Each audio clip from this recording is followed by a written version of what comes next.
Hey, June 30th, 2011, will now come to order.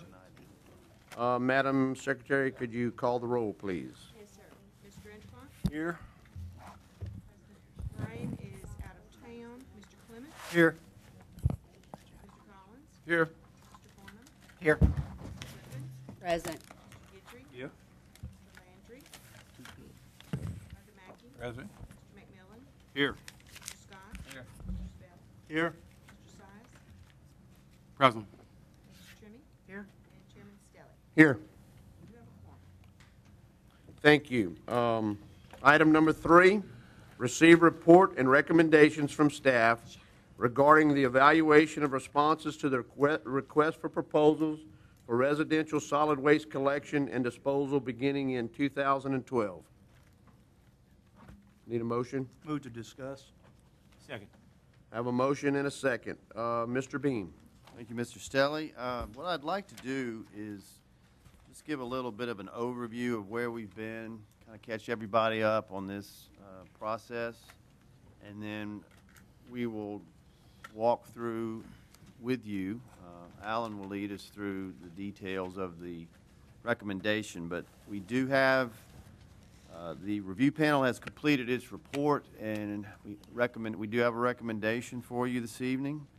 But let me go back and look at the timeline, and first thank the staff going way back to actually February and before. I would say maybe a lot further back, but the Public Works staff, Alan, Teresa, John Gwatney, many others who worked tirelessly for this very thorough document and just putting it together. The hard work Sandy and her solid waste committee did in giving us feedback, which we made changes to the document from that. You ultimately approved all of those changes on April the 7th. So that's, at that point, we were able to put it together, and the RFP was advertised, approved by you under regular meeting on April the 21st, and on May the 19th, during the advertisement period where we were seeking proposals, there was a pre-proposal conference that was mandatory for anybody who wished to submit a proposal, and Alan Wainwright headed that up. And then the proposals were due May the 26th, and with that, once we got those in, we had a period scheduled, set a goal by this evening, the 30th, to review those proposals, evaluate them, and make a recommendation to you, and I'm pleased to say we are on schedule. And the timeline, what we are seeking tonight is really just to give you this information, take under advisement. We have down, we would like to, our goal was to have the jury approve an award of contract by July 7th, next Thursday. And it's a lot of information, so we certainly don't want you to feel rushed that you have to do something tonight, but we would look for that on the 7th if things work out. With that, what I'm going to do is ask, yes, I'm going to ask Jessica to, there's a couple of things she's going to hand out. It's a lot of paper, but we want everything out there if there's any questions. She actually has the RFP document, which as a part of that is the solid waste management manual. It's incorporated as part of the RFP. And this is what all of the advertisements applied to. This is what everybody got. So anything you have as far as any questions on that, if need to refer to, you'll have that in front of you. Is there any other documents on those two that was handed out? Copy of the addendum, the one addendum. Oh, thank you. Yes. In addition to the RFP and the solid waste manual, it's a one-page addendum on letterhead, and this was during the proposal process, and you can see it has to do with the disposal sites, and we added that in, and it was as far as the solid waste manual, it addressed a conflict as far as language. So that's the other thing you have in the handout. That is just for your information if you want to reference it. I lost Jessica. Where'd she go? I'm going to ask her to go ahead and hand out to the jurors our report. And if you would, please allow us the time to go through this. It's a lot of information, but we want to hear any questions you have or clarification. But if you'll allow us to go through it and save questions for that, it would, I think, you may get some of your questions answered.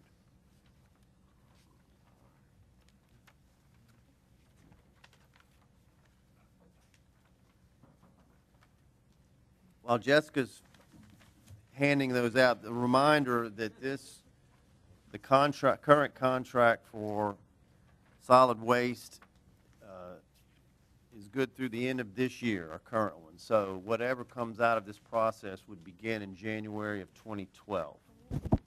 I will say, too, though, that this is for wards 2 through 8. Ward 1, per the RFP, per your instructions, would be included as eligible to utilize the same rates established in this contract. What I'll do is I'm going to just hit the high points in this memorandum, which is from each of the members of the review panel to you, signed by each of us.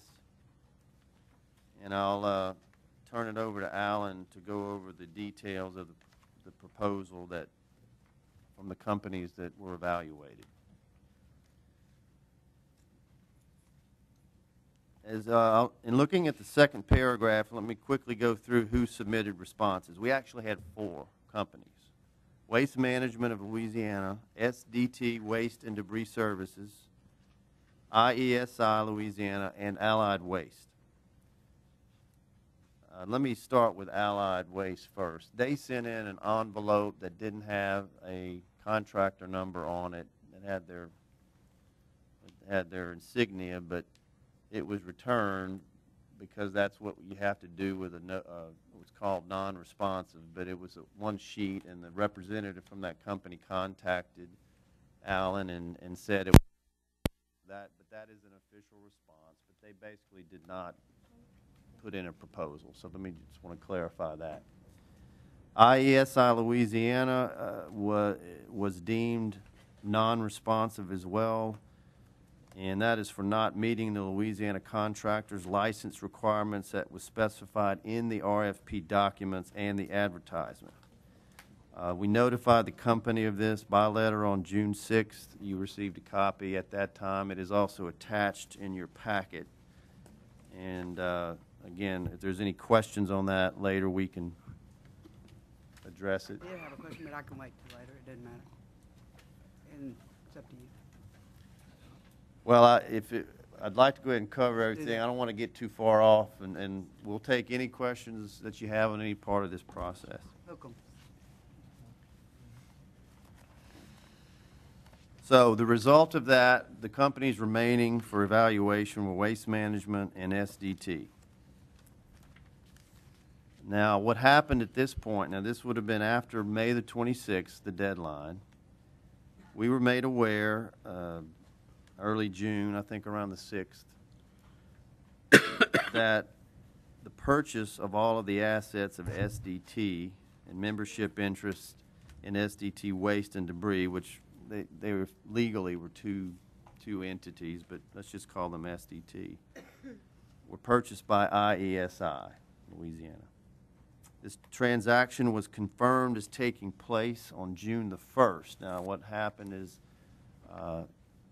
Alan Smith actually received an affidavit from the companies that they had indeed made that agreement, and we got that on June the 8th. So this all happened after May 26th when responses were due. So what the panel did was seek legal counsel help because you know, how do we deal with this? It's not the most orthodox thing that's happened as far as the timing goes. Now, let's say this, companies are bought and sold all the time in this industry and others. That's not what was unusual. It was just the timing was such of when it happened.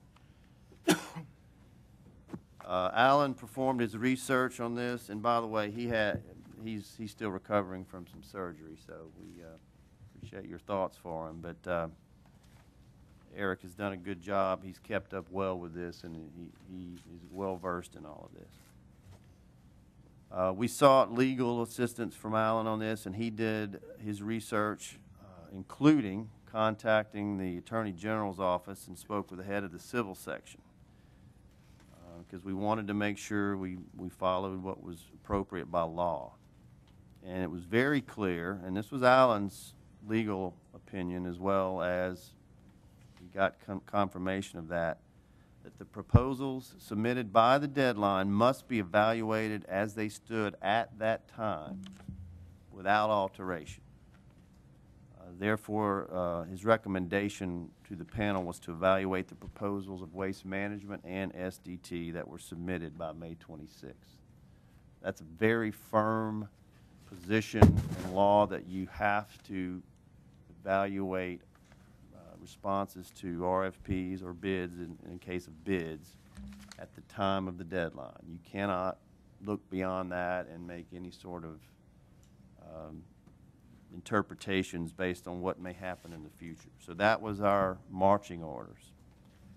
So what I'd like to do at this time is give Alan a few minutes, Alan Wainwright, to go ahead and give you the outcome of our evaluation of the two proposals, and answer any questions of that, answer any questions regarding the requirements in the RFP or anything about the process. So at this point, I'll go ahead and turn it over to Alan for a review of the tabulation sheet that is all the way to the back, the legal size sheet. Thank you, Brian. Hopefully the tabulation sheet is mostly self-explanatory, but I'll go through some of the key points. It sets up exactly like the point system that was established in your RFP document with the exact same points. We had a lot of discussion on the criteria and the values of those things. Really, in the middle two columns, I tried to draw comparisons in these columns of the companies, starting with background and experience. Waste Management, being 35 years overall experience more in the business, and SDT, 5 years since Hurricane Rita. Waste Management serving nearly 25 million residential customers on a nationwide basis, and SDT serving customers, I'm not sure the total number, in at least 21 parishes in Louisiana, mostly on the eastern portion of the state. Service complaints, one of the key things we asked for in the proposals, I think we had a lot of discussion on this, especially since y'all were very adamant in wanting to establish rates of service, similar levels of service, was a complaint ratio. And we had put a formula, we had asked them to provide a complaint ratio, basically the number of services divided by their complaints, just to get a feel for how often they're receiving complaints. And as expected, I think Waste Management was excellent at 0.03%, and nowhere in the package of the SDT one that I could really determine that. They do have a service process. They have. Alan, if you'll give me just a second, I think Mr. Landry has a question, if you don't mind. I mean, how are we going to do it? We're going to ask questions as we go, or at the end, or how? I think you can just do it as you go, just as you need. Your call. It's not my call. I'm not sitting there. Well, I was hoping to make just it all for the way that. I think he's honestly, Chris, if you don't mind, you probably only got about 2 or 3 more minutes. Yeah, I was hoping to make it all the way through, and then we'll do it. But anyway, that was a key comparison in that category. In the ability to perform category was primarily a financial review that shows up in that category. Our comparisons drawn that Waste Management's financials were strong, and that SDTs that were submitted were much weaker compared to. Mr. Milner can give you better details on that. Obviously, he headed up that part of the review. Waste Management with 58 local employees and 150 for SDT. They're mostly located or work out of a Chalmette office or headquarters. They're pretty comparable on the way down that category after that. No real proposal from SDT on how they would transition the routes or implement the CAN transition, which y'all know we spoke about a lot. There's a section in there that says they have a basically advertisement for a CAN, the CAN that they would use, but not really any discussion on how we would make that transition happen. And one of the key things was we asked ourselves many times in here, that we would want to see how we would get that done, knowing that we have to change out 25,000 cans is a pretty good project. So no real discussion that I found. Equipment. Obviously, Waste Management has all the equipment. They're in place. The SDT proposal would propose basically to buy the equipment. I think the financials there become an important part. A term in here that I'll just highlight, we considered it a low interest coverage ratio. And I think Jerry and them can better explain that, but basically that is like a debt to equity kind of concept from a financial standpoint, where it is from a number standpoint, it doesn't look like you're in a strong position to buy the level of equipment that would be needed. And that's the information we had to go on. Getting down, community service, I would commend both these companies for having outstanding submittals when it came to community service. Slightly different in the things that they focused on, but obviously both of them committed to working with their communities where they serve, and that really didn't turn out to be a deciding factor. And then the last thing is the cost proposals everyone's been interested in. You can see the numbers there. The household, the monthly base rate is the key number that we've all looked at. A key factor to point out, though, is SDT's proposal proposed that their can cost, that transitional can cost, would be 52 cents per household per month. I think we all assumed that there would be a lump sum purchase of these cans, some big number that we'd have to pay for up front. They proposed it in a manner where they offered to spread that over the 5-year term, and I verified that with them. I think I have a letter here to that effect. But it works out, the numbers, if you do the math on it, basically you're paying the same amount for the can over the life of the contracts. So it doesn't change a lot. It's just their way of presenting it. The additional cans, that's what the customer would pay if they needed that additional can. It's very close. And the last thing I'll discuss is how we compared the cost. We had to come up with a way of distinguishing what's the difference in these costs to us. We used a net present value calculation, something that's used throughout any kind of comparisons of alternatives where there's financials. We took the cost of these projects of these contracts over 5 years, the estimated cost. We brought it back to net present value. We compared that to the money that you have budgeted for this service. Just to give you our rationale on it, we took the lowest proposal and we set it on one end of the scale and we gave it a 25. We took your budget number and we put it on the other end of the scale and gave that a 0. The assumptions we made were that if we weren't able to afford the contract from the budget standpoint, then that would probably be a 0 on our scale. And with that, we did basically a linear interpolation of where the other companies would fit on this same scale. And we can show you the details of that, but it essentially washes out. It puts some separation in the contract values that I think represents the differences in the price over the life in a net present value kind of concept. In the end, Waste Management scored 91 out of a total of 100 points, and SDT scored 75 out of a total of 100 points.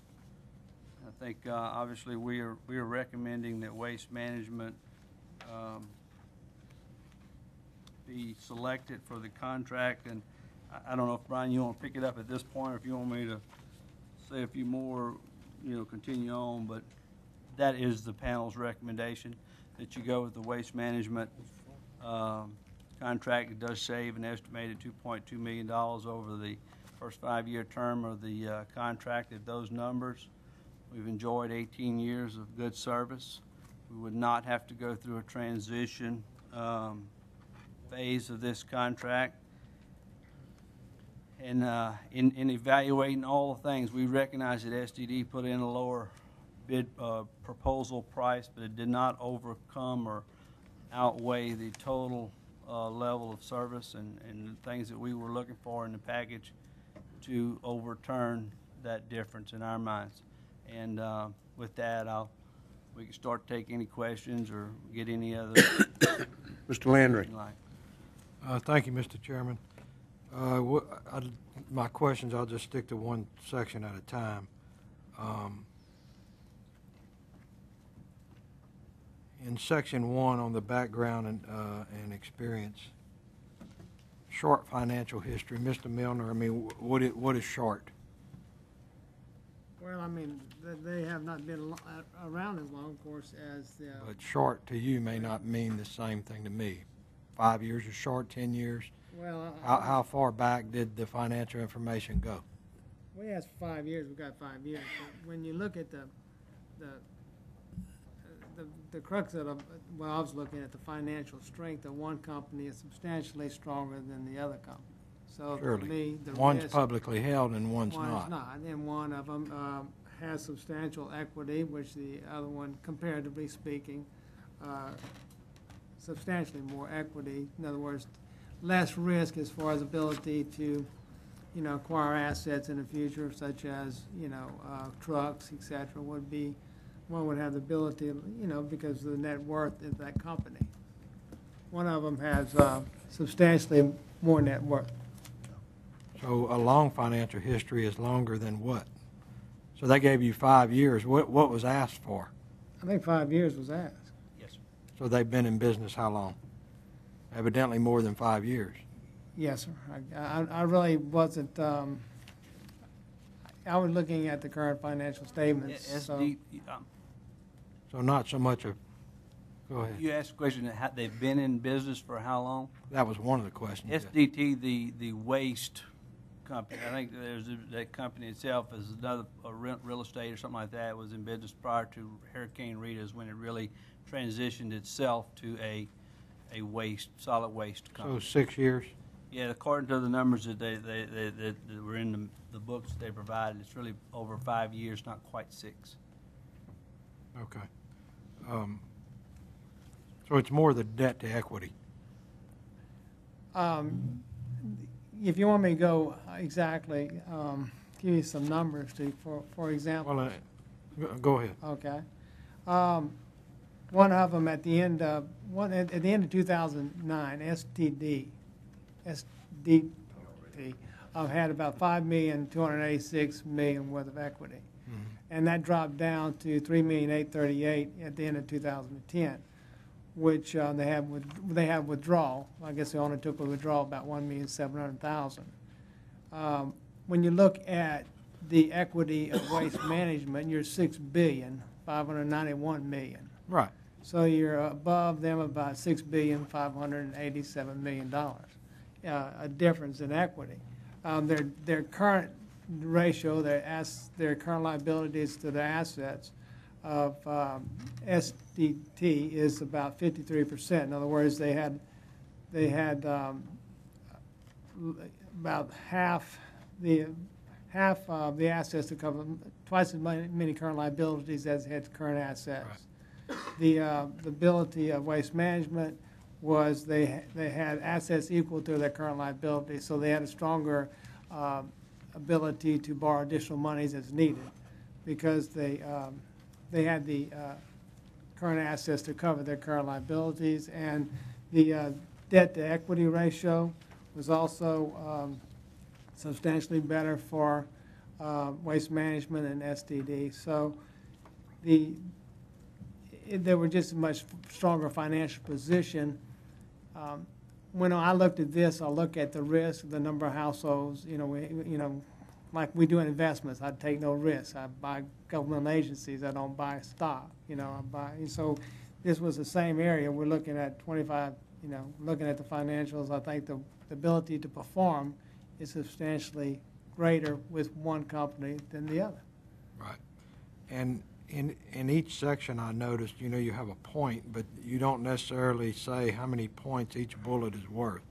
So in that first section, I mean, how much weight, and even really in all the sections, I mean, how do we know how many points are on each bullet? As far as the financial, I think they look, the ability to perform, you have to look at all of it in consolidated manner. I mean, you come out with a picture, a total picture, and not just, try to, when you look at the total picture, how you spread the points as far as the financial condition is when one stands way above, and that's ability, which means to me the ability to perform and the less risk of one company having to perform based upon the financial statements. And let me try to add to that too. The bullets here, Mr. Landry, are the key points in each proposal. It wasn't a situation where each bullet is assigned a certain amount of in this case, 25 points for that category. It's really a combination of the financial background and their experience operationally.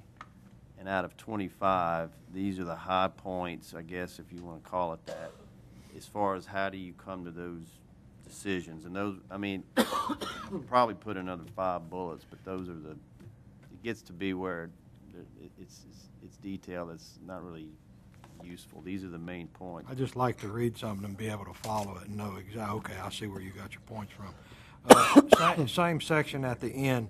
Of course, all this information was provided by the customer, and that is 0.03. That's not 3%. That's 0.03%. That is not a misprint, is it not? I do not think so. I'll be happy to double check for you. That's low. It does. They have 25 million customers, so Yeah, I know. I guess you could get that low. Some people are hard to please, and I can tell you, if you're down to 0.03, that's pretty good. Second section, under ability to perform, of course, one of the things you've got there is 58 employees, local business office. Personally, I don't give that any more weight. Whoever would have the contract would have 58 employees in a local business office. To me, I wouldn't give one or the other any credit for that. Now, obviously, they have the transfer station, which is definitely a plus, but the local business office, that's my opinion. While we're talking about local business office, has it ever been stated that there's going to be a local phone number for these people to call? And I know it's a local number, but currently they're being connected to, I don't know where the people, I mean, it's another state. I think whoever our contractor is that something that we're going to easily be able to work with them on to establish. Neither one specifically wrote that I recall in their packages.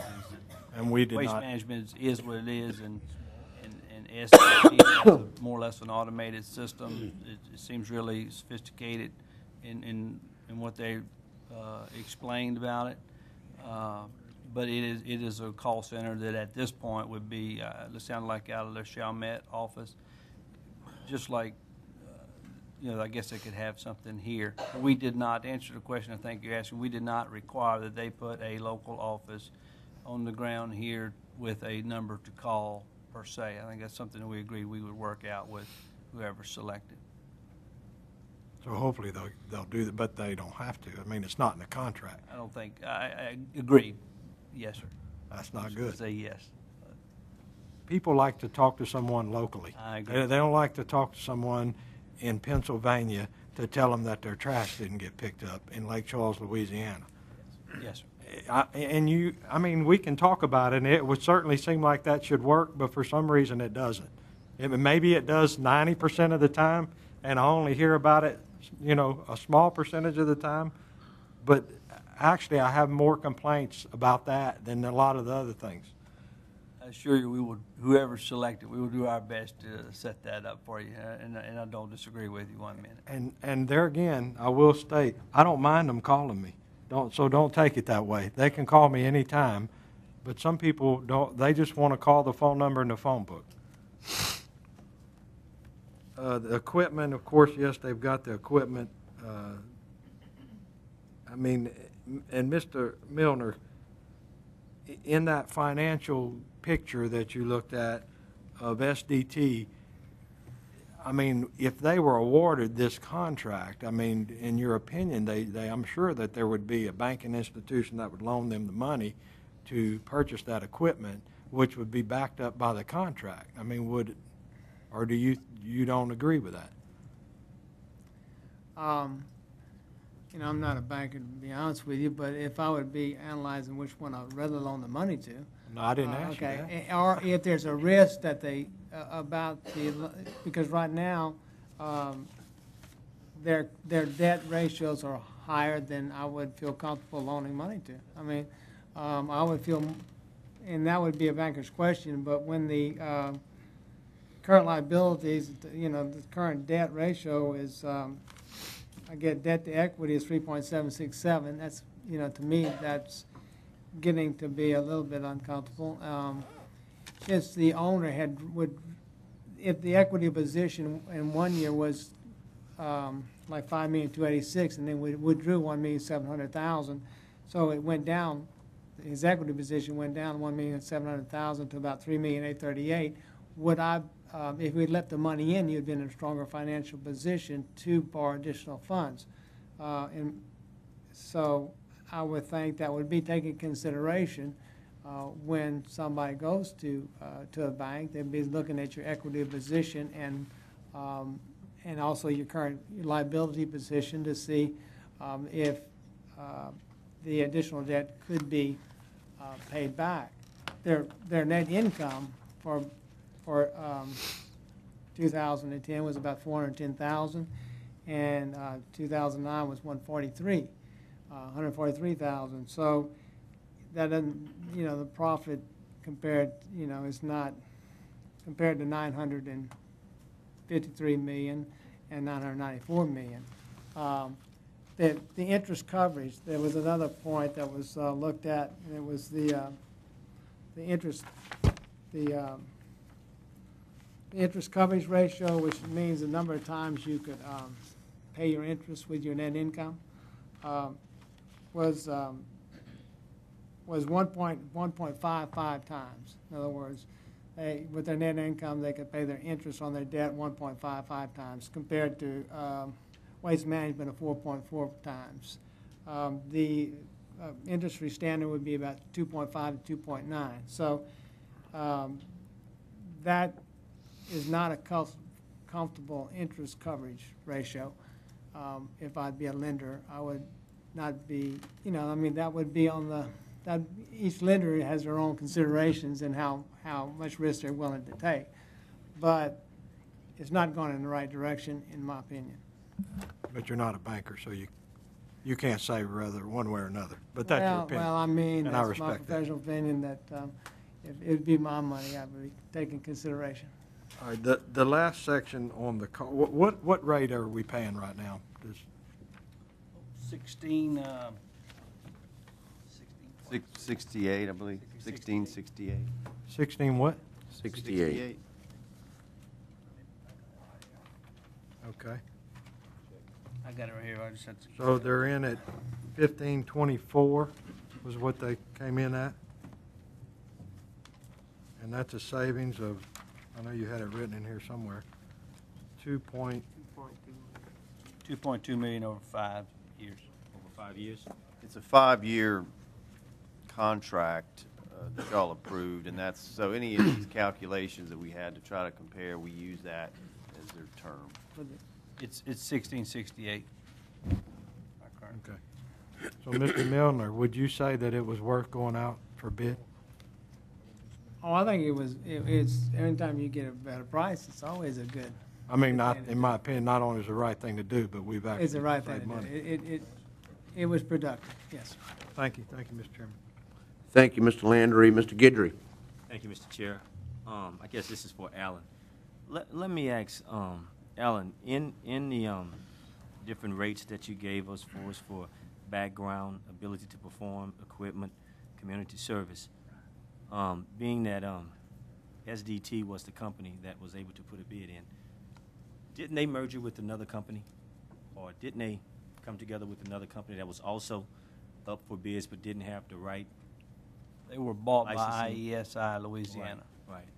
And that would make them in somewhat liable for any assets or any dealings that STD would come under as a company?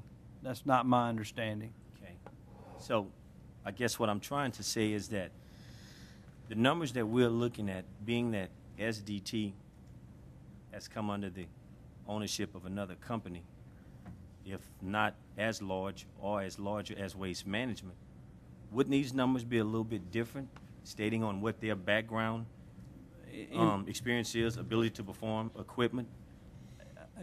You know, I'd rather, honestly, the way that the opinion came down that we weren't to consider those things, it's really not a But they are productive part of the company, exercise. if I'm correct. They are part of the company now.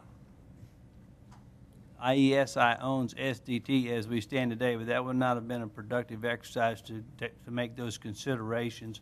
We were limited and restricted to and given the advice to evaluate these packages that we received as we received them without Right. alteration. And so those are things you could think about, but not things that we brought into this consideration.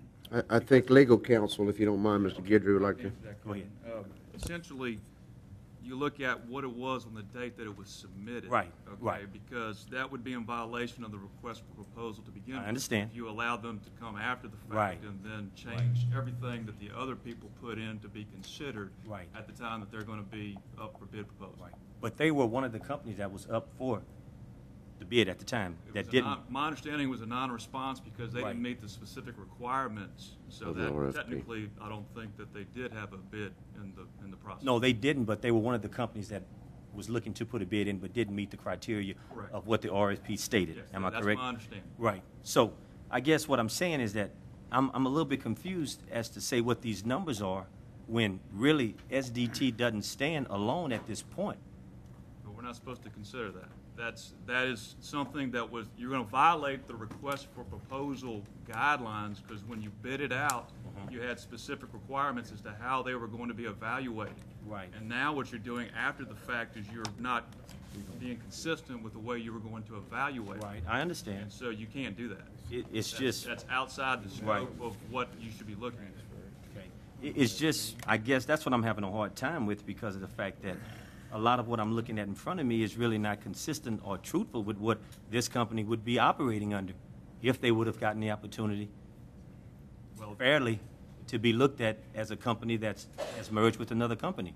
correct, but you're also, it's not fair to the other people that put in proposals under the specific Right. guidelines, and they're not going to be evaluated under the same criteria.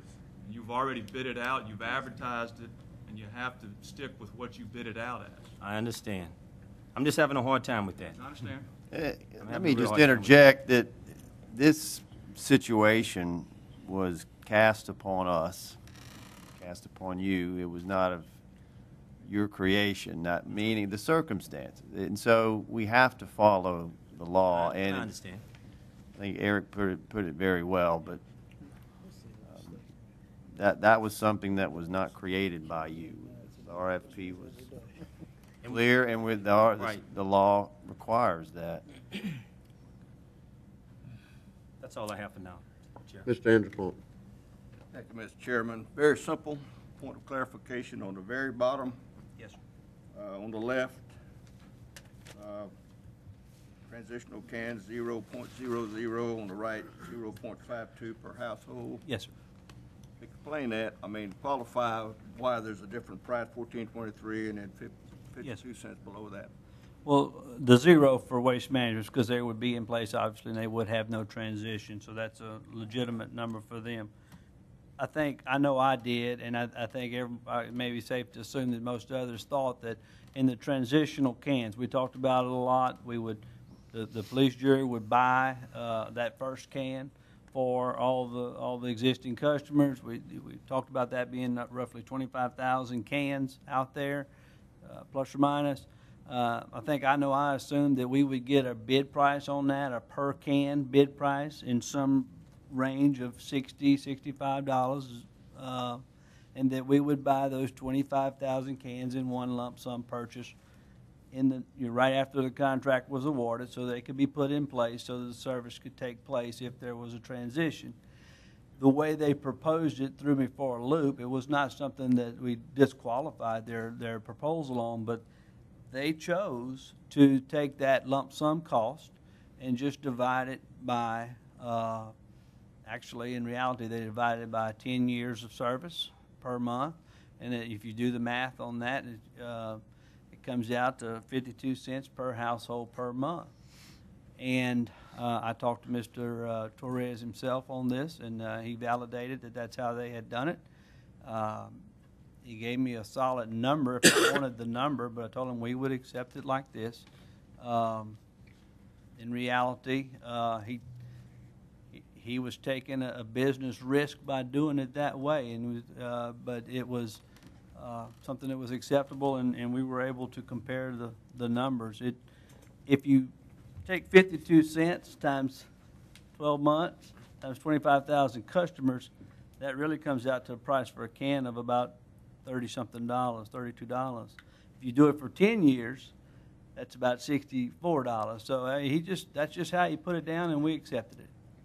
Well, would it be safe to say that the 52 cents would be added to the $14? Oh, it's absolutely certain to say that it would be added to the $14.23, and it would be. And it would be perpetual. Every time it charged $14.23, it also charged 52 cents.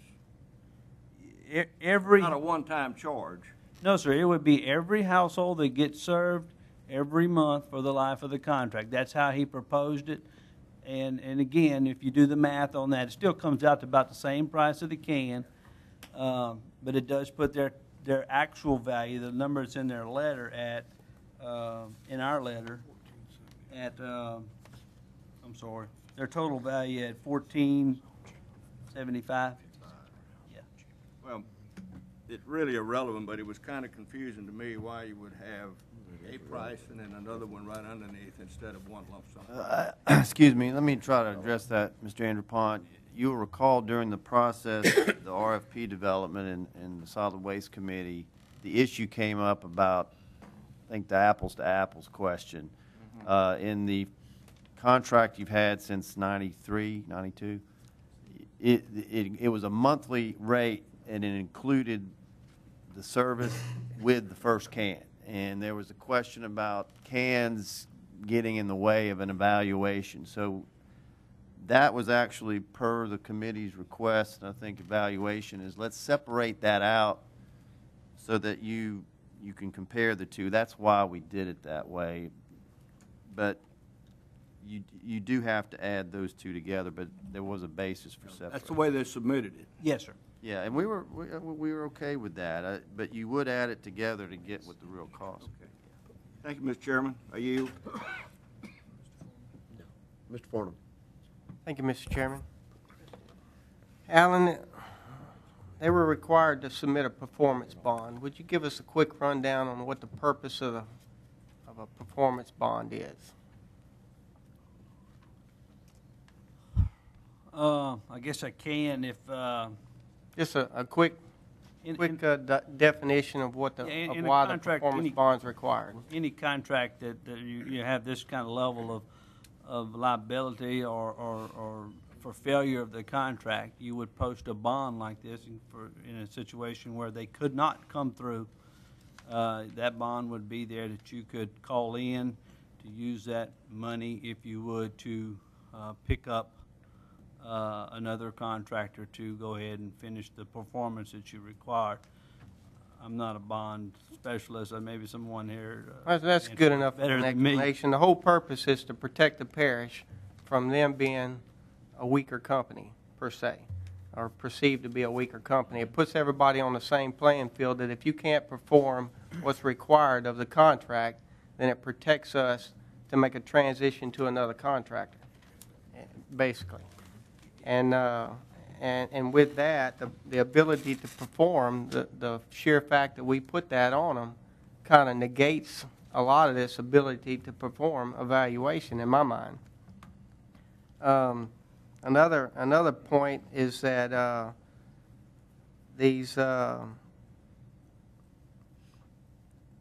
the trash that's going to be hauled off to a landfill, right now it goes to Texas. Is it true that if you deposit the trash in Louisiana, we have to pay a fee to the state? It's like a $2 per ton fee, I believe. I'm not sure if there is. It's not something that I know of has been passed on. So there's a little bit of money to the state that if it goes out of state, the state loses that money. I'm not certain on that. What I'm seeing here on the bottom line is that at the end of the day, after 5 years, the taxpayers would save $708,000 with this other company. That's a comparison of net present values, and I don't know that. I think at the end of the day, after 5 years, paying the actual rates, the net savings would be 2.2 million, or roughly 2.2 million. The difference in the net present value. I'm talking about between the two companies. Right now, it's $2.2 million from Waste Management's proposal off of the current day fees. It's $2.2 million less than we're currently paying today. Yes, sir. The SDT proposal is an additional $708,000. That's what the difference between these two net present values are. Right. That's over a 5-year period. Over a 5-year period, that's correct. But just to clarify one thing, that net present value calculation has some interest reductions in it and things like that, so it wouldn't be a good measure to compare. It's a ballpark number. It's ballpark, but it does have the interest reduction over a 5-year for 60-month term, so it's reduced to some degree on the actual. Well, Okay. is to give, And looking at the evaluation schedule here, the way it's laid out,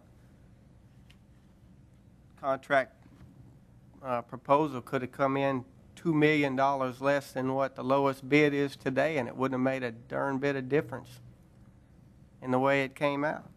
You got 25 points for being $708,000 less, and if they'd have been $2 million less than that, it wouldn't got any more than 25 points. Let me interject there, Mr. Farnham.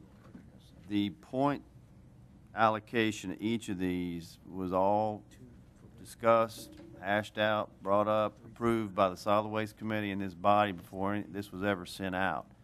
So nothing changed since then. That was before it went out. And we have stressed all along, as important as price is, this is an RFP for a service that is year-round, 52 weeks a year, 25,000 households.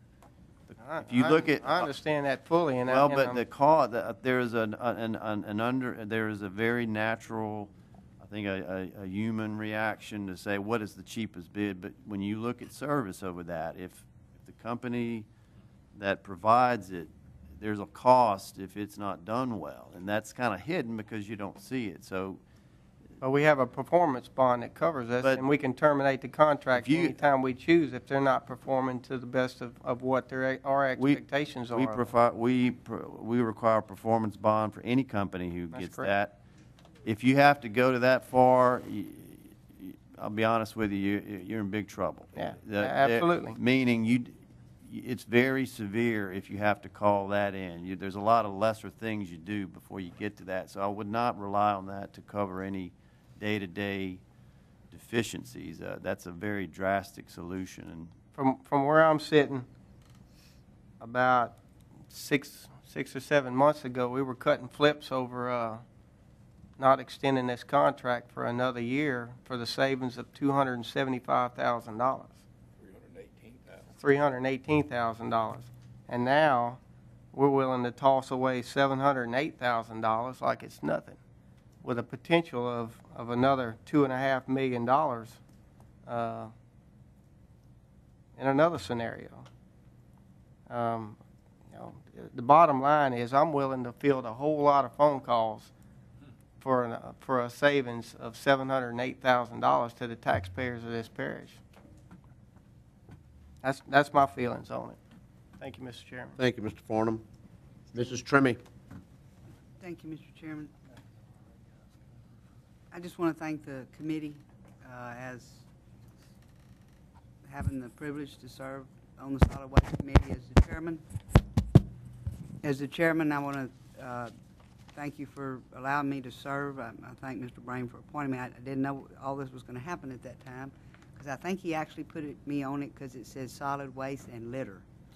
And since they call me the litter queen, that's probably why they put me on that committee. But the committee members were awesome, and they nailed it down to really tight. And I want to thank, and Ellis was on that also, we had a really good committee. And I tried to handle it the way I felt like it needed to be, and I didn't actually ask any questions or anything like that. I just ran the meeting so that as a chairman, the others could nail it out. And they did. I think this committee was one of the best committees that we've ever put together. Not me as chairman, because I didn't do anything.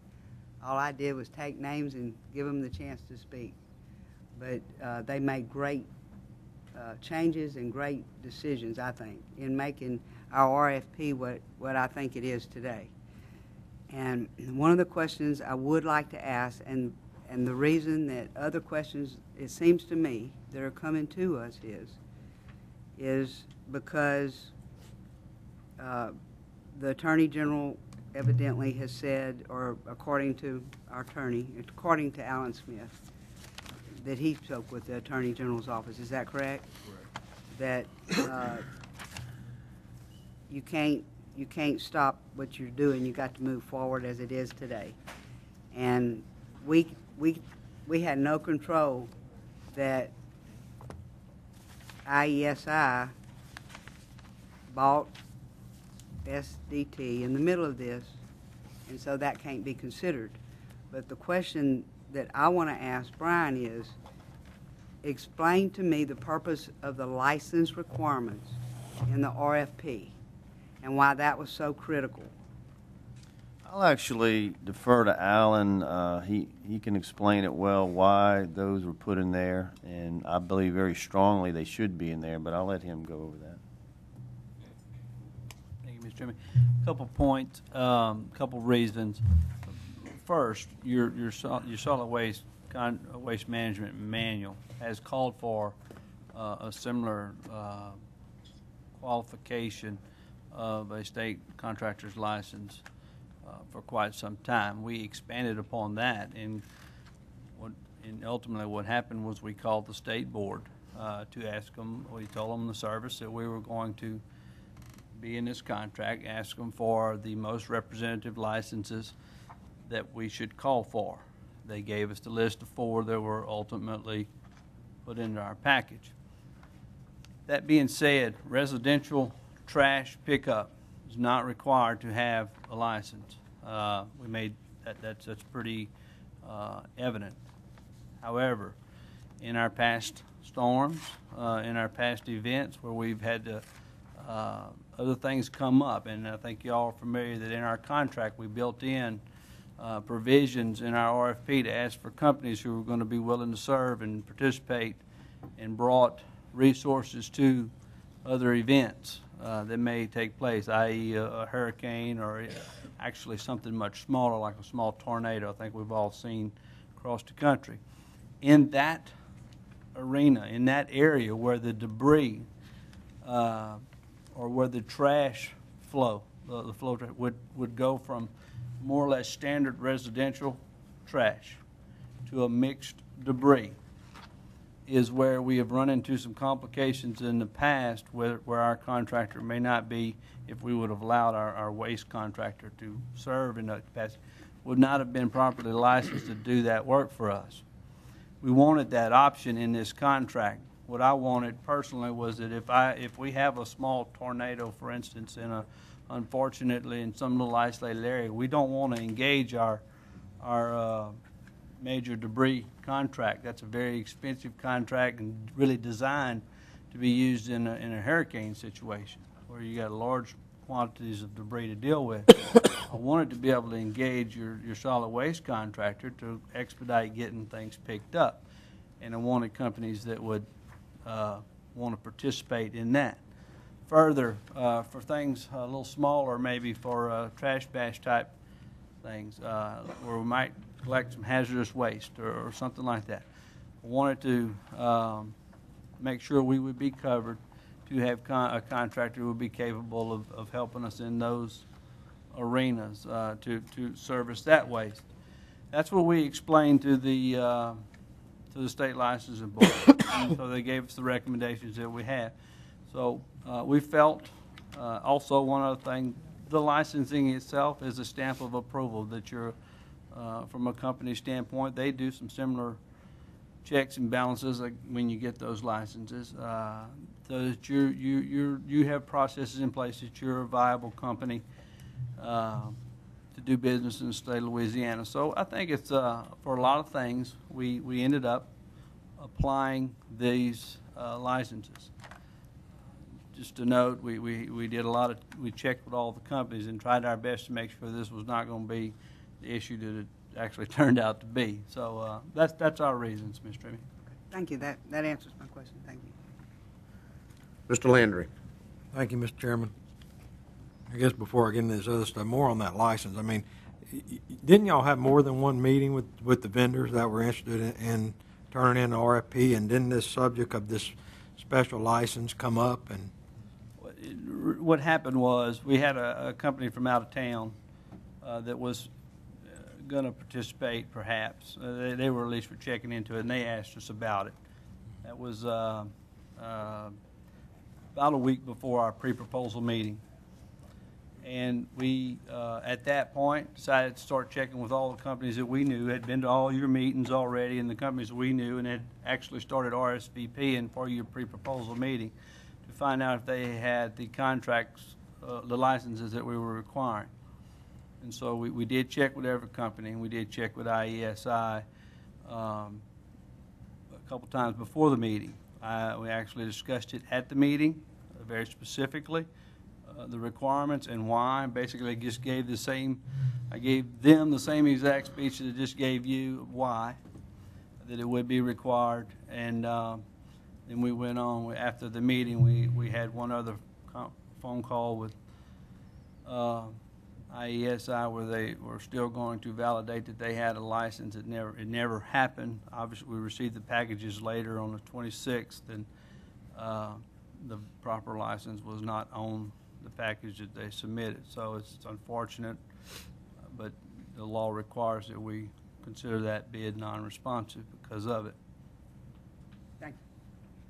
so do they actually have the license? And I know it probably doesn't matter at this point, but did they have it, or did they just forget to include it? It's my understanding they actually have a license, not one of the four that we requested. Well, they do not have one of the four you At that requested. point, they did put in an affidavit in their package that they had applied for one of the four licenses that we requested. I have not checked to see if they received that or not. And I checked into that a little bit on my own, and from what I found out, it's not really hard to get those licenses from what I was told. I don't know if that's correct or not. Okay, my questions are, whenever you're calculating the fuel cost, and of course, one's hauling to Newton, Texas, and the other's going to haul to Jeff Davis. But is the fuel charge, I know, I think Jerry has gone over that with me in the past, where you actually get on the internet, I think the federal government puts out that number And is that what it's tied to? So it's a percentage. It really won't matter if they're hauling it to Alexandria or Hackberry. Correct. That's not going to play into it at all. Makes no factor in what we pay where they haul it to, none whatsoever. The fuel charge, there's an adjustment for the fuel for whatever they put into, to their base rate actually. Or as fuel escalates, our base rate would escalate. As fuel goes down, our base rate goes down. How much they are applying that in their business is up to them. It affects us no matter where, regardless where they haul it. So it's going to fluctuate evenly as a percentage to either company. Correct. That isn't going to matter. Okay. Do we yet have an actual number of cans that are out there, or are we going to do that after the Yes, sir. contract is awarded? And if the contract stays with the current vendor, I know we talked about that in the past, we are going to get an actual count. And when I say we, I'm talking about the police jury employees getting an actual count of how many households and how many cans. We held off to do that. That in the document, it says that we will establish that number together as soon as the contract is awarded. The last time we did it, and I'm not saying we do it again this way, last time we did it, Waste Management actually made the count. They supplied all the exact detailed numbers to us, and we went out and verified that count to a level that we felt was satisfactory, that they had counted it correctly. And we agreed to a number that way. But we could do it any way we want, but there will be a count one way or another, regardless of the company. And also, of course, obviously, if you go with a new company, you'll have new cans or refurbished cans. If we stay with Waste Management, as you're getting that count, we also talked about inspecting the condition of the cans, just to make sure that they're, That you would can't be- do that every month, but I think Yeah. now would be a time for the next 5 years to, It would be an excellent time to, set it straight for the next term of the contract, get off on a good foot and do the right thing with the cans. Yes, sir. okay, thank you. Thank you, Mr. Landry. Mr. Guidry. Yeah, just a quick question. Alan, do you have a number of the parishes throughout the state that require this actual licensing? No, sir.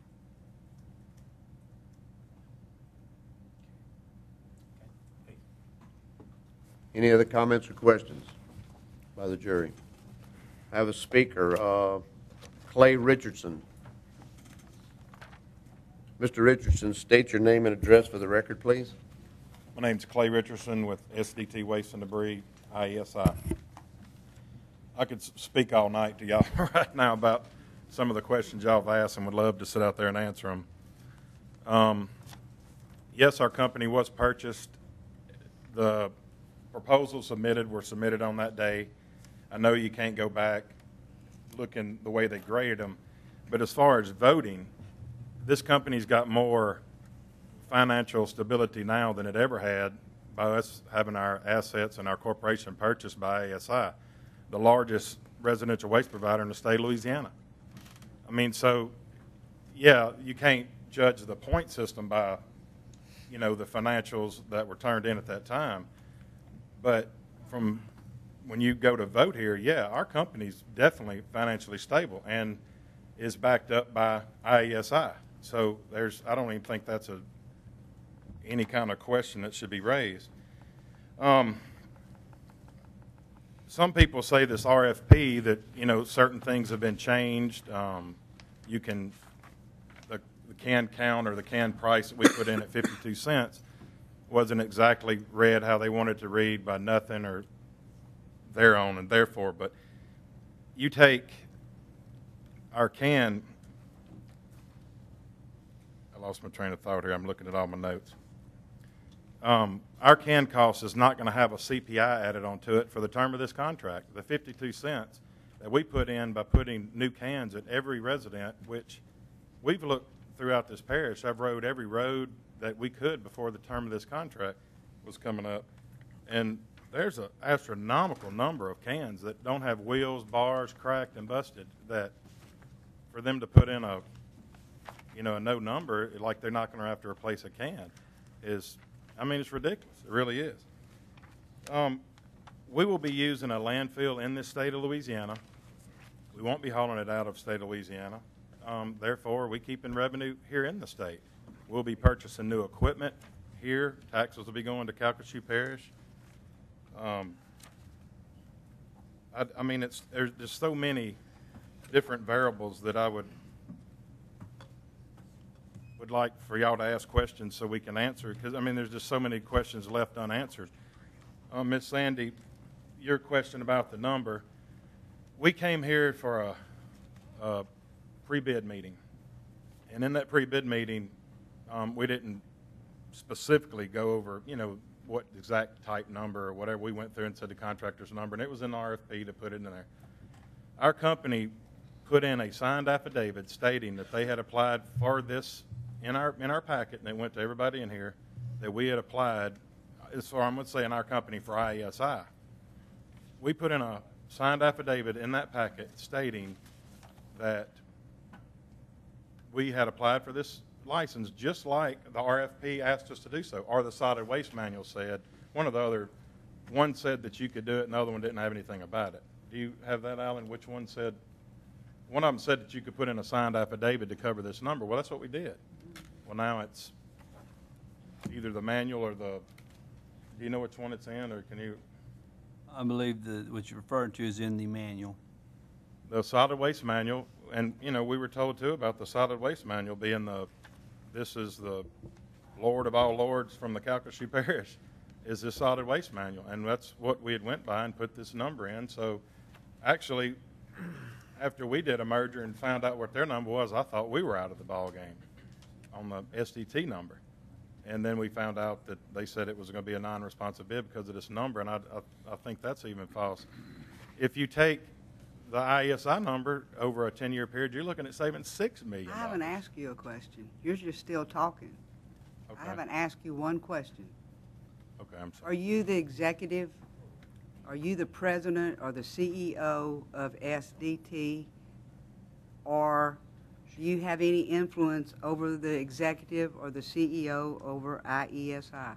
No, not over IESI, I don't. Now, SDT, I was... Did you actually, are you the person that actually did the RFP proposal to the Calcasieu Parish Police Jury? For the SDT, I was, yes, ma'am. Did you read on page 3, RFP 2011, Public Works, right under, first under I don't have the... proposal shall be accepted only from contractors who are licensed under revised statute 37215-2163 for one or more of the classifications of the follows: specialty, hazardous waste treatment and or removal, or specialty of non-hazardous waste treatment or removal, or specialty of garbage and debris disposal, trash chutes, or municipal and public works construction.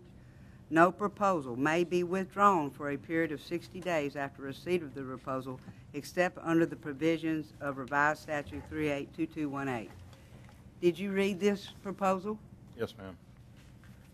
Were you aware that, I mean, you had a contractor's license, but were you aware, as someone that was doing the proposal and doing the footwork and the boots on the ground, I guess you could say, for the big boys that are making the deal at the top and making all the money and leaving y'all holding the bag?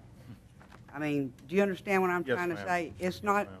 but all I'm saying is, if you read this and you're the one that did it, then you can just blame your, I mean, not you, but IESI, not SDT, but IESI can just blame themselves for not having a contractor's license.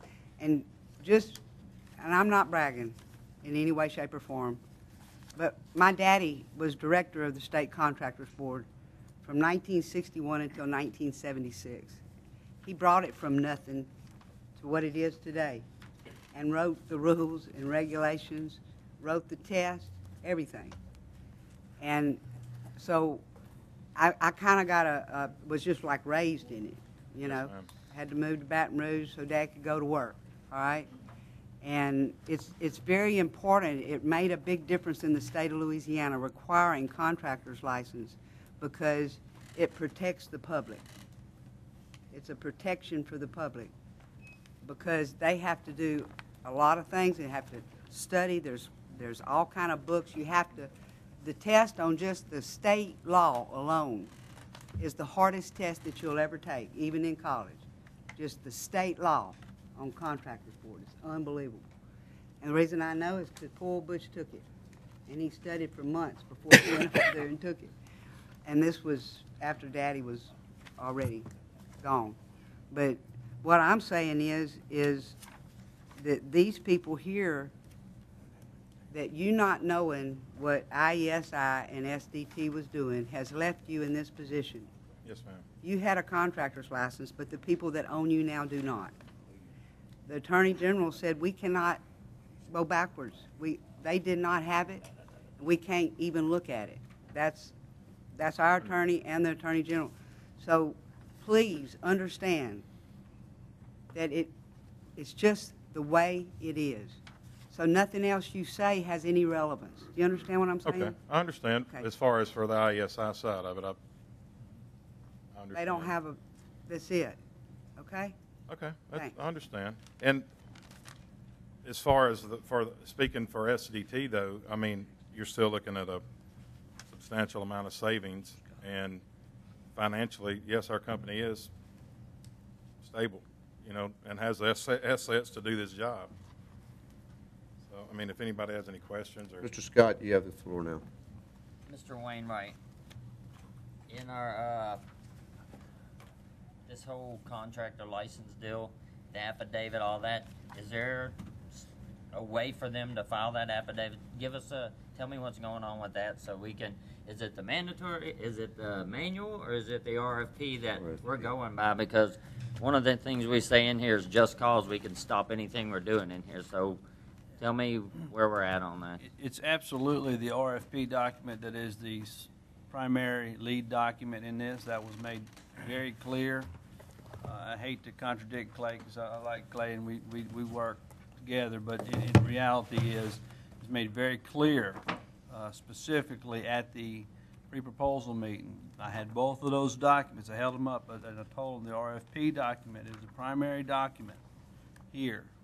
The solid waste manual has a purpose. It's a filler document. I told them you should read the RFP first. You should go to your solid waste manual for extra information.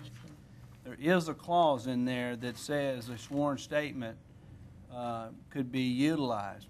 I think it's important to understand your solid waste manual when you talk about that. That manual was put together to control or to give direction to solid waste companies similar, and I hope they don't mind me using their name, Jim Bill, who is in Moss Bluff.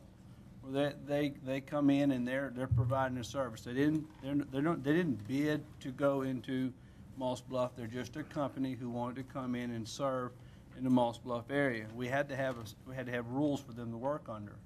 The manual mostly is directed toward them. That would be their standards that they apply, that they serve under. In the manual, it says that we would require you to do that. We would require you to be a good company in good standing with the state of Louisiana. And it goes on to say, and/or have your state contractor's license or a sworn statement to get such. And in that environment, that would be okay. Right above that statement in our manual, it says that if the Calcasieu Parish Police Jury is in another selection process, which is exactly what we're in, then these clauses do not apply. You understand? So the RFP requirements clearly, in my mind, apply. Maybe I could have worded it a little better, but clearly the RFP controls what the requirements are. I think that would be easily understood. So they had to have it. We don't have a lot of leeway in getting it. Now, that being said, I think they had remedies available to them that they did not exercise. They do not know why. They could have requested the state contractors board review the criteria that we put on the contract. There's a formal process for that. They could have asked us for a request for an addendum to maybe change our requirements, maybe add the ones that they have to the list. I mean, you can speculate what they could have asked, and you can speculate what we might have done about it. The bottom line is they should have asked, where they had that issue, they should have brought that question up. The manual, both the manual and the RFP document are very clear that requests like that have to be made in writing and answered in writing. So there's not phone calls or conversations or hearsay or anything like that can be judged as an opinion or a ruling. It has to be, it's a formal process for that. So they should have availed themselves of that process, either of those processes, rather than taking the chance of a statement applying that was unfortunately misinterpreted. All right, thank you, Mr. Chair. Thank you, Mr. Scott. Mr. Guidry. Thank you, Mr. Chair. One other question. I guess keep coming to you, Alan. At the end of the day, as an elected official, our job and duty is to try and save the taxpayers as much money as we possibly can. Like Mr. McMillan said, we want to be good stewards of our taxpayers' dollars. And my question to you is, was there a proposal given to you all by IESI for our current provider, and they gave a proposal stating what they could do off what our current provider was doing right now? Do you know what that amount was in savings that they proposed to us or gave to someone on your staff? They did propose as part of the process. And yes, sir, I did see that number. I'm not gonna, I got their 10 binders just like everyone else that submitted. And that's been determined as a non-response because they didn't meet the requirements of the RFP, and for that reason, I don't think it should be any discussion of that number, and that should be considered a no response, and that's a bid not to be considered. That's what I guess I keep having a problem with, is that a company that is merged with another company, how can you say that there's no response to that company when they're one? At the time they right filed, my understanding is at the time their bids for the RFP were submitted, they had not merged. Right. That was after the fact. So and you have to look at what they were at that date, and they did not meet the specifications that were set forth in the RFP. If you don't meet the specifications, then you don't have a bid. Let me ask this, legal counsel. Is there any reason why we can't discuss that number if possible? Yes, tonight? because it's a non-response. It's not a bid to be considered by the jury.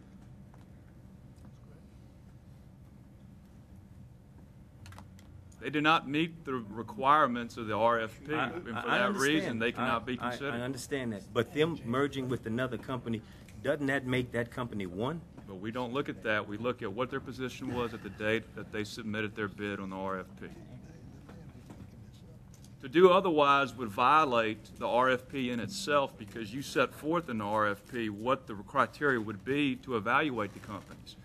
Then, if you wait till after the fact and you look at now that they've consolidated with another company, you're looking at different criteria for the two applicants that you have up here right now, and that's not fair to the other party. I understand. You're bound by the RFP. It's just a hard pill to swallow when you're talking about saving your taxpayers money. Whose fault is that? We don't know yet. It's the company's fault. Well, Okay, we're going to keep control of the meeting here.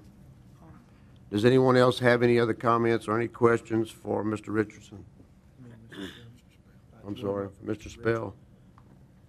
I have some general questions. First question is, as far as our consultation with the Attorney General's office, did we receive that opinion in writing? It's my understanding that Alan spoke to General Counsel for the Civil Division at the Attorney General's office, so there was nothing in writing to my knowledge. Is it possible for us to get a statement in writing from them on this issue? I mean, we can always request one. Unless there's objections from my colleagues, I would respectfully request that we get that opinion in writing, because I would definitely like to have that in my dossier to share with constituents who might have questions about who said what, when, and where. So, I would like to see us have that in the record. The other question is I think I understand the concern about affidavits and non-response and all that. I guess my question is I would like to ask someone from IESI if you have all the opportunities to correct the situation or to request an addenda or a time extension or go through the channels that Mr. Wainwright has explained. Mr. Wainwright, would it be correct to say that there was no request of that nature made by IESI, or nothing was pursued by IESI to address any of the concerns as far as the license requirements? Is that a correct statement? It's correct. We did not receive an official request or any request, to my knowledge, for any form of remediation or remedy. I mean, I don't think it's relevant to what decision we need to make, but, I mean, I'm wondering why IESI did not try to remedy that situation. I mean, that's a question I have. I don't know if we need to address that or if that would be an order out of order. I mean, obviously, I would rely on legal I counsel. mean, as a point of order, he's already said, we're wasting our time, because we can't talk about that company at all. There's no reason to discuss it. Okay. Then, I mean, I'll defer that. No, that's fine. I was going to ask him the same question. If they did not have the criteria at the time of the RFP, then it's out. It's out. It's not even, we shouldn't even be discussing it. That's my opinion. Mrs. Trimmie. That was I still have basically- one more question. Okay, go ahead. I'm sorry, go ahead, Mr. Spill. And my final question is regardless of who submitted what, when, and where, what does a company have to do? Do they have to be involved in this RFP process to provide service in Ward 1? No, sir. Our contractor, the parish-wide contractor, will be selected through this process. To come back and provide service in Ward 1, you would follow a slightly different trail, just like Jim Bill did. You would request a franchise. You'd go through the non-exclusive franchise to serve in that area or any area for that matter, and you'd go through a process that the jury has. It would not be impacted by this process whatsoever. So it doesn't matter whether it's Waste Management, SDT, IESI, whoever, they all have the opportunity to provide service in Ward 1 under a subscription service program. Yes, sir, I believe that's correct. I'm not sure at what level. Obviously, the jury has to approve that, but they have a means to pursue that. Okay. I'd like to just add, if I could, Mr. Chairman, to Mr. Spell's question. Ward 1 is, I believe, comes out looking really good here because you get the benefit of the freedom of somebody else, like Jim Bill or anybody else who gets a franchise or your approval. But in addition to that, whoever gets this contract is required to provide Ward 1 the same rate to give the rest of the parish, which economies of scale is probably going to be good, but residents still can choose. So I think they win either way. I just want to clarify that's a good thing. I think it just works well for the residents up there. Mr. Milner. Not hurting the rest of the parish. Thank you, Brian. Mr. Milner. I just want to address something for Mr. Forum regarding the performance bond. Right now, we have a cashier's check, okay, for a bid bond, or we could, our cashier's check, which was 5% of the estimated cost of the first year of the contract. We do not have a performance bond that would be given to us or obtained at the time we signed the contract. So right now, we do not have a performance bond for 100% of the work. We have a cashier's check from Chase which is for not less than 5% of the total amount proposed by the contractor for the first year of service. So we're not covered 100% at this particular time for the performance. We don't have a performance bond for 100%. If I may. Mr. Foreman. Is a performance bond required as part of the contract that they would enter into? There's a difference between a bid bond and a performance bond. Right now, we have a cashier's check from Chase, from a bank. A performance bond is going to come from an insurance company. And at that time, the insurance company would evaluate, whether they will give or will not give a company a performance bond for 100%. So we don't have anything on a performance bond at this point. What we have is a bid bond. A bid bond, right. So that's not to be confused with a performance bond. A bid bond, I think, is from an insurance company, or you could put a cashier's check from a bank. So we have a cashier's check. Thank you. Mr. Trimmie. Alan Smith can't be here tonight, and what I'd like to know is, did after Alan speaking with the Attorney General of the Civil Section, did he actually write his own or do anything that you could tell us that is Alan Smith's, As far as his work product, as far as his work product, that he was going to be here tonight if he hadn't had to go to the hospital this morning? Alan had to go to the hospital this morning. I know. That's why I'm here tonight. But yes, Alan also, I think he consulted with some other attorneys and did his own independent research and came to the same conclusion that the attorney from the Attorney General's office had. In addition to that, I believe he issued. I mean, do you have anything that has dates and that type of thing? He so that it issued would a clarify it for written some of legal our jurors opinion here? that was provided to the administration. Yes, that's within the internal communications that are allowed by your legal counsel to So you. anybody that, would like to know more of a, nail down the dates and time of when Alan came up with all of this, they can find Yes, out. they could review the legal opinion All right. that he drafted. Thank you, that's what I wanted to know. Well, you could choose that, but legally, you have it internally within your rights to keep that. But everything that was communicated by Eric was what was in there. The only thing I would want to point out, a matter of information, we certainly can follow and get that in writing from the Attorney General, or request it. We can't control when they would, whether, if, or when. I'm sure it'll be a when, but if it's 2 months from now, it will cause a delay.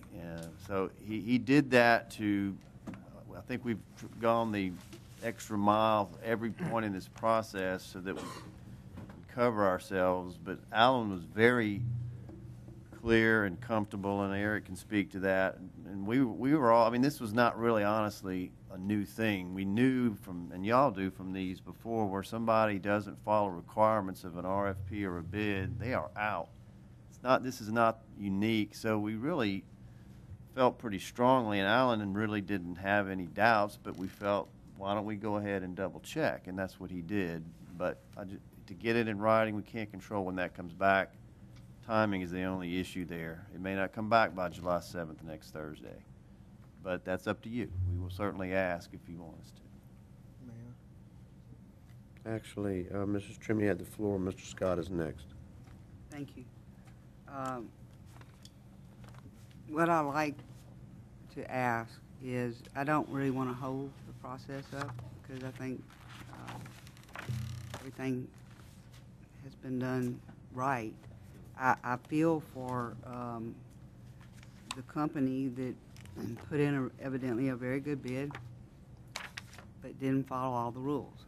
We can't help that. That's not our fault. Somebody there just didn't get it right. But I also understand that everything that we're looking at, we had actually, at the time, when we got our bids, we thought we had three really good companies and that we were going to receive 3 really good bids, and we did. It wasn't the police jury's fault, any of us that things have fallen the way they are. And so what we have to do is take a sow's ear and try to make silk out of it. And I don't think we should, I really believe that Alan Smith evidently felt strongly enough that what he heard from the Attorney General's Civil Section, according to you, And based on his own independent. and his independent research. research, that that they were right, that the Attorney General's office was right. So I will go on their word. I don't need to have an opinion. I'll take our attorney's opinion. I think it's pretty serious that he's going to make it right. 'Cause he's real serious about his job. And that's all I wanted to say. Thanks. And Mr. I Beam. just love, I think the process was done right. Mr. Beam.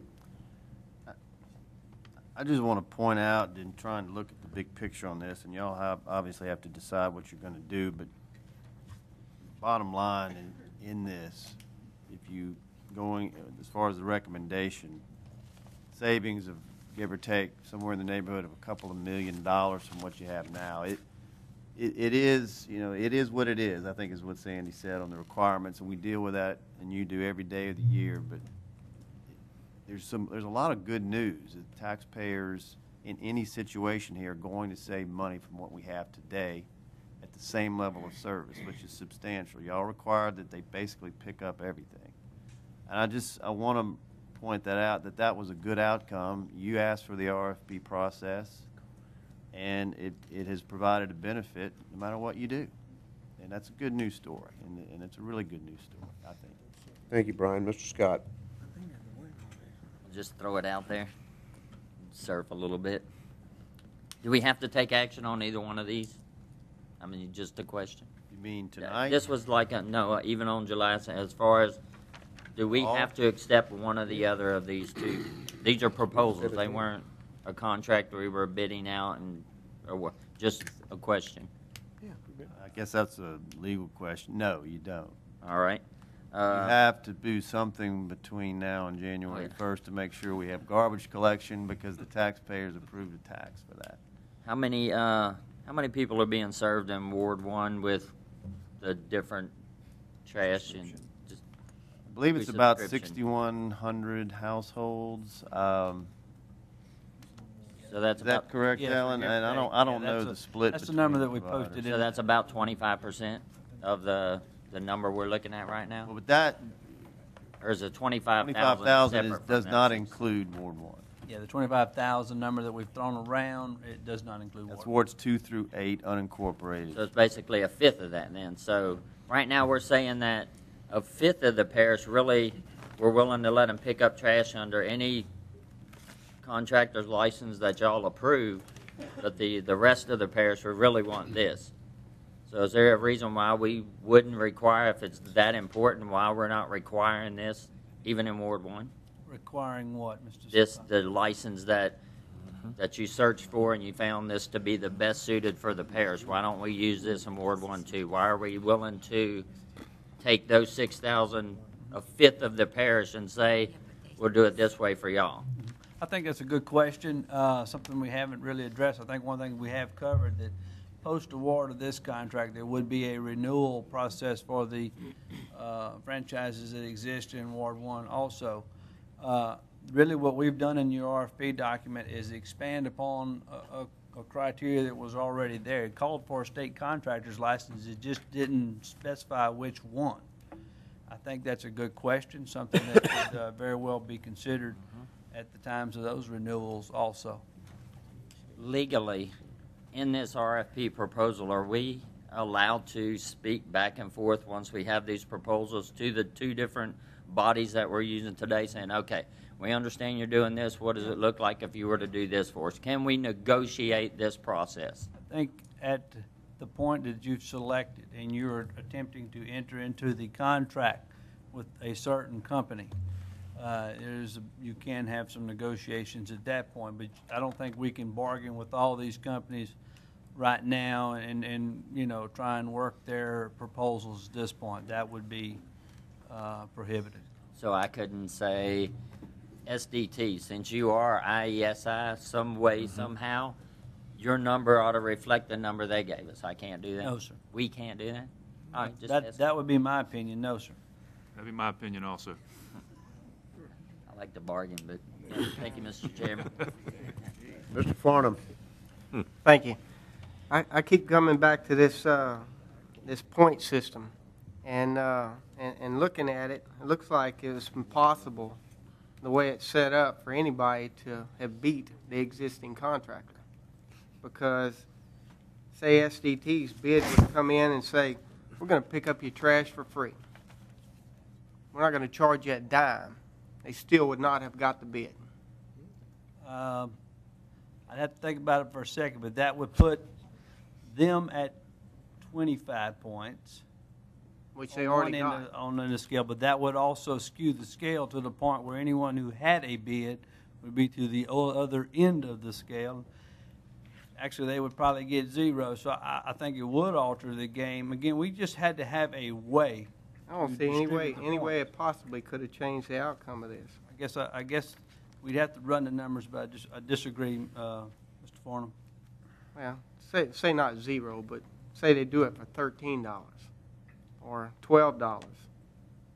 I don't think it could skew the numbers enough to recover 16 points. I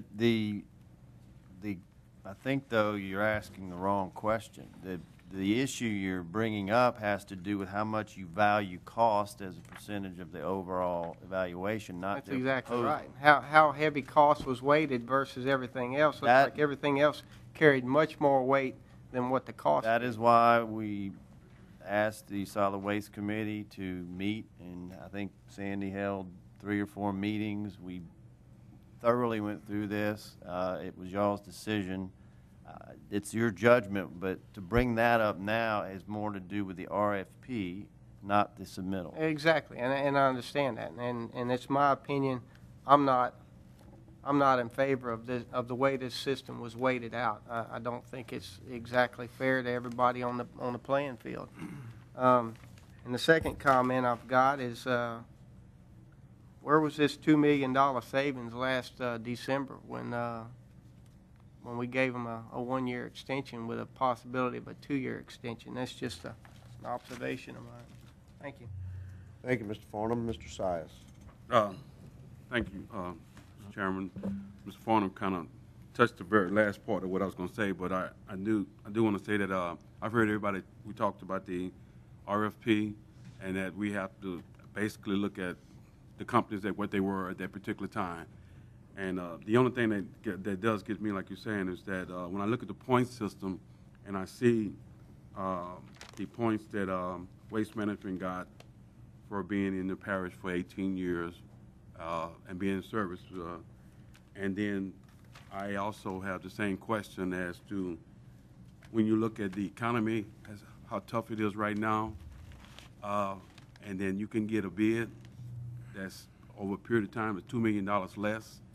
And when there was times when the economy was really going good, I think that they should have lost some points for all the years that we were paying that kind of price when the economy wasn't as bad as what it is right now. But so I think that if we look at how strong, if we give them points for being in here that many years, and then now we look at the other point, I think that they should have lost some points on that part. But that's all I have to say. Thank you.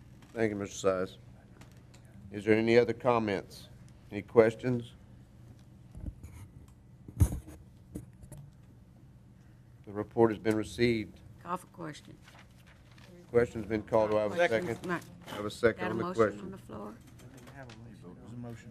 Just to There's a motion to Been discuss. discussing so long. Okay, well, you call for Okay. question. We got a second. That means it ends.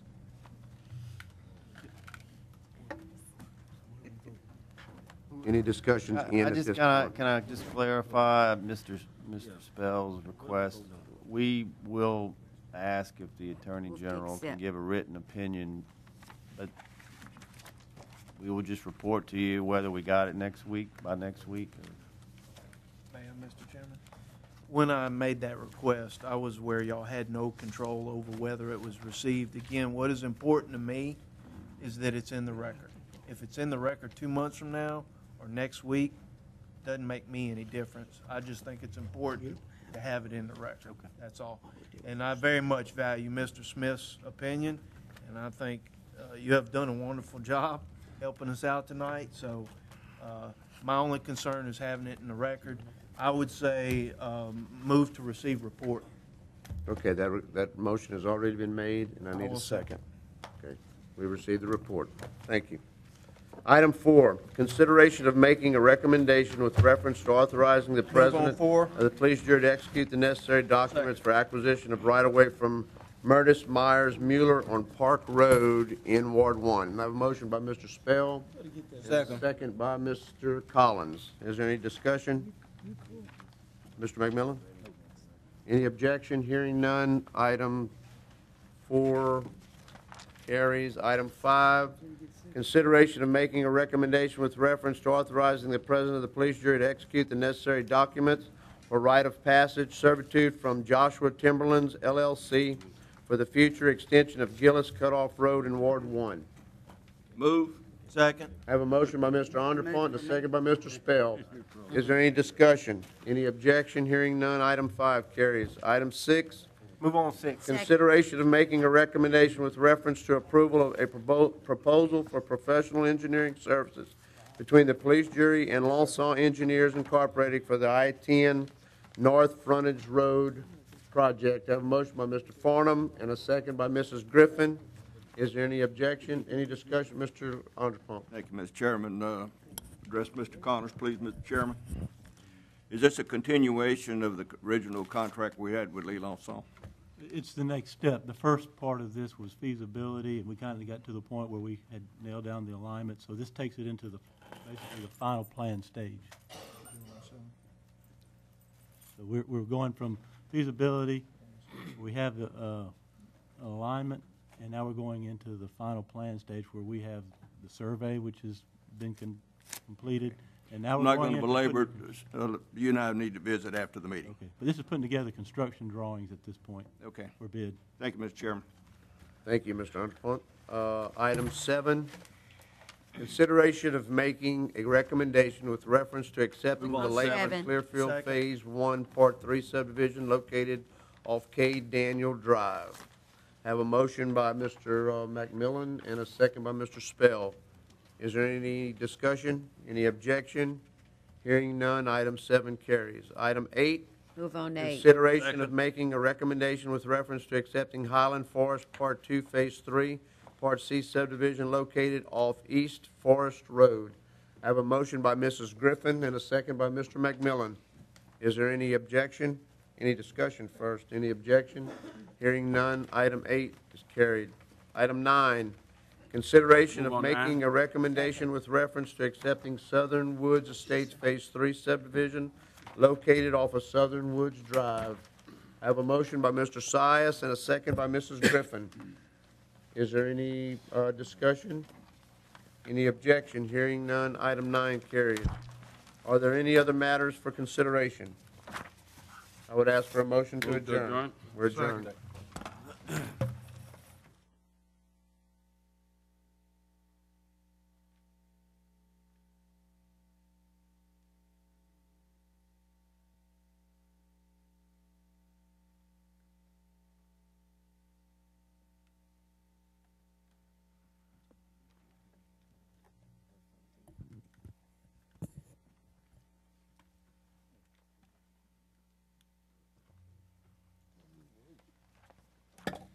I now call to order the Agenda Committee dated Thursday, June 30th, 2011.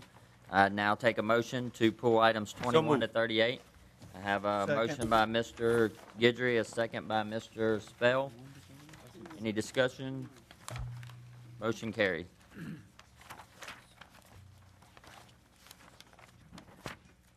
#21. Take appropriate action on a vacancy created by the resignation of Mr. Ronnie Johns as a member of the Human Services District for the Region 5 area of the Louisiana Department of Health and Hospitals. Move to accept. Second. I have a motion by Mrs. Griffin to accept, a second by Mr. Landry. Wait, excuse me, Mr. Scott. Yeah, We actually are Mr. gonna, Guidry. you're gonna need a nomination, if not tonight, So we're gonna next week, or defer. to defer. We're moving to accept as what's on your agenda tonight. We're waiting on the name to be submitted, and we'll come back. I move to accept number 21 as written. Thank you. I have a motion by Ms. Griffin to accept as written, and a second by Mr. Guidry. I'm Any sorry, discussion? I don't want to belabor. Just to clarify, Ms. Griffin, do you want to keep it on? We're waiting on. You we're will have a waiting. name for next week? When they submit it, we'll accept it. Yeah, y'all will need to nominate it. Well, So we defer? please come back. Yes, ma'am. So we're gonna move to 22, we'll come back to 21? Absolutely. I have take appropriate action to fill a vacancy on the West Move Calhoun to appoint Airport Mr. Managing Langford. Board, created by the resignation of Mr. Gene Mullen. I have a motion to recommend Mr., who is that? Langford. Mr. Langford, to reappoint Mr. Langford by Mr. Farnum, and a second by Mr. McMillan. Do I have any discussion? It's not reappointed. Oh, appointed. Have any discussion? Any objection? Motion passes. Number 23, take Move to appropriate appoint action Mr. Lawrence. to appoint a substitute member on the West Calcasieu Airport Managing Board due to the resignation of Mr. Terry Bio. I have a motion to appoint Mr. Garrett Lawrence by Mr. Farnham. I have a second by Mr. Guidry. Any discussion? Very good. Any objection? Motion passes. Number 24, take appropriate action to fill a vacancy on the Board of Commissioners of Gravity Drainage Number 5 of Ward 4, created by the recent death of Mr. Johnny R. Hardy. Mr. Chairman, if I may, I'd like to yield the floor at this time to Mr. McMillan. Thank you, Mr. Anderpont. I have someone I'd like to nominate from the Westlake area, Mr. Curtis Alexander. Curtis Alexander would be my second that. nomination. I have a motion by Mr. McMillan to appoint Mr. Curtis Alexander. I have a second by Mr. Farnham. Have any discussion? Any objection? Motion passes. 25, take appropriate action on the expiration of the term of Mr. Brad West as a member of the Workforce Investment Board. Move we wait until we get the Second. suggested nomination from Jeff Davis, Business Alliance. So we have a motion by Dr. Mackey to defer, and a second by Mrs. Griffin. Any objection? Any discussion? Motion passes. 26, take appropriate action on the expiration of the term to of Ms. reappoint Renette Ms. Guillory Guillory. as a member of the Board of Commissioners of Community Center and Playground District Number 7 of Ward 2. I have a motion by Mr. Stelly to reappoint, and a second by Mr. Landry. Do I have any discussion? Any objection? Motion passes.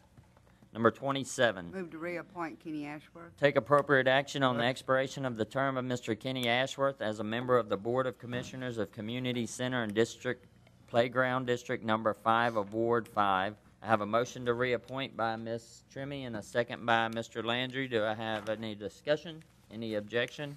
Motion passes. Number 28, take appropriate action on the expiration of the term of Mr. Darby Quinn as a member of the Board of Commissioners of Community Center and Playground District Number 4 of Ward 1. I have a motion by Mr. Spell to reappoint Mr. Darby Quinn and a second by Mr. Guidry. Do I have any discussion? Any objection? Motion passes. Number 29, take appropriate action on the Move to defer expiration for of the 2 weeks. term of Ms. Joy Abshire as a member of the Board of Commissioners of Community Center and Playground District Number 2 of Ward 4. I have a motion to defer by Mr. Anderpont and a second by Ms. Griffin. Do I have any discussion? Any objection? Motion passes. For 2 weeks. For 2 weeks. Number 30, take appropriate action on the expiration of the term of Mr. Johnny D. Groves Move to as a reappoint. member of the Board of Commissioners of Community Center and Playground District Number 1 of Ward 6. I have a motion to reappoint by Ms. Trimmy. I have a second by Mr. McMillan. Any discussion? Any objection? Motion passes. Number 31, take appropriate action on the expiration of the term of Ms. Karen Douglas as a member of the Board of Commissioners of Community Center and Playground Number 3 of Ward 7. Motion to reappoint. I have a motion to reappoint by Mr. Clement, a second by Mr. McMillan. Any discussion? Any objection? Motion passes. Number 32, take appropriate Motion action to on the reappoint Mr. Ralph expiration of Lewing the of term Ward of 3. Mr. Ralph Lewing as a member of the Board of Commissioners of Recreation District Number 1 of Ward 3. I have a motion to reappoint by Mr. Guidry, a second by Ms. Griffin. Do I have any discussion? Any objection? Motion passes.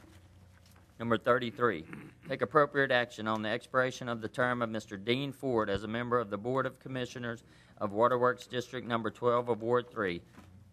On your behalf, I'll make the motion. What do you want me to make? Reappointing. Reappoint. Second. I have a motion to reappoint by Ms. Trimmy and a second by Mr. Spell. Any discussion? Any objection? Thank you, Ms. Trimmy. Motion passes. Number 34, take appropriate action on the expiration of the term of Ms. Betty Cooper Brown as a member of the Move to Cauchy Parish reappoint. Planning and Zoning Board. I have a motion to reappoint by Ms. Trimmy and a second by Mr. Landry. Do I have any discussion? Any objection? Motion passes. Number 35, Move to defer. take appropriate action on the expiration of the term of Mr. Jimmy Petrie as a member of the Burton Coliseum 30 Advisory days, Council. please. Advisory Council. Correspondence was received from the Cauchy Parish Board nominating Mr. Bill Jongblood Do I have a motion by Move to Mr. defer Stelly for 30 days. 30-day deferral, and a second by Mr. Sias. Any discussion? Any objection? Motion passes. Number 36. Move to defer for 30 days. Take appropriate action on the expiration of the term of Mr. Mark LeBlanc as a member of the Burton Coliseum Advisory Council. I have a motion to defer for 30 days from Mr. Stelly, a second from Mr. Sias. Do I have any discussion?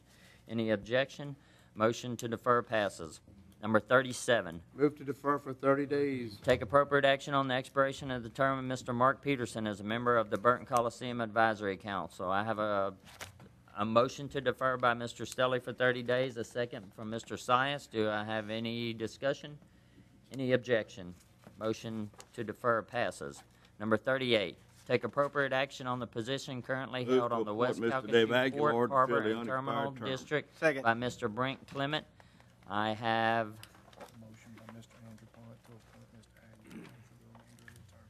a motion by Mr. Andrepont to appoint Mr. Aguilar for the remainder of the term, a second by Mr. Farnham. Do I have any discussion? Any objection? Motion passes. Please, there are advice items ahead of you. Thank you, Mr. Spell, for helping me out. And we're going back to 21. Thank you, Mr. Chairman. In reference to 21, move to defer for 30 days. On 21, we have a motion to defer by Mrs. Griffin, a second by Mr. Landry. And that motion, any discussion, any objection? That motion passes. Move to adjourn. I have a motion to adjourn and a second by Mr. Landry. Meeting adjourned.